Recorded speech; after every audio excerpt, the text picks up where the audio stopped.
President Trump ইরানের বিরুদ্ধে Washington যুদ্ধে সমর্থন না দেওয়ায় ব্রিটেনের প্রধানমন্ত্রী স্টারমারের বিরুদ্ধে তীব্র সমালোচনা করেছেন এবং সতর্ক করে বলেছেন যে তথাকথিত বিশেষ সম্পর্ক এখন চাপের মুখে পড়েছে।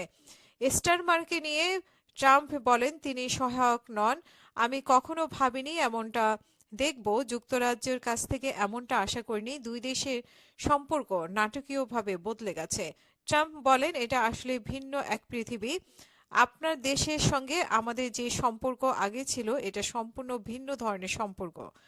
ট্রাম্পের ভাষ্য মতো, যাকে তিনি একসময়ের সবচেয়ে দৃঢ় জোট হিসেবে বর্ণনা করেছিলেন, সেটি এমন চাপের মুখে পড়বে এটা তিনি কখনোই ভাবেননি। মধ্যপ্রাচ্যের যুদ্ধ পরিচালনায় ওয়াশিংটন এখন আর ব্রিটেনের উপর নির্ভরশীল নয় ইঙ্গিত করে মার্কিন প্রেসিডেন্ট বলেন, এতে খুব একটা পার্থক্য হবে না, কিন্তু স্টারমারের সাহায্য করা উচিত ছিল।